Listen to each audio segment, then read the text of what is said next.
Navsari LCB પોલીસે બોરિયા stall નાકા પાસેથી 15.75 લાખના વિદેશી દારૂ મળી કુલે 25.85 લાખના મુદ્દામાલ સાથે એકને ઝડપી પાડ્યો હતો। નવસારી એલસીબી પોલીસની ટીમ પેટ્રોલિંગમાં હતી।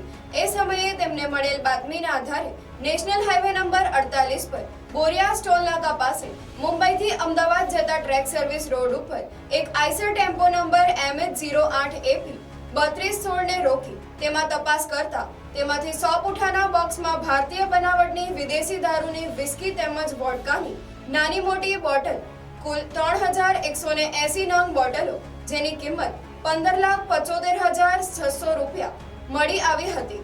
તો 10 લાખનો ટેમ્પો મળી કુલે 25,85,600 નો મુદ્દામાલ કબજે કરી મહારાષ્ટ્ર થાણેના અવધૂત દીપક પાણકરને ઝડપી પાડી બઘેરા નામના ઇસમને વોન્ટેડ જાહેર કર્યો હતો। Bureau report NTC news Navsari.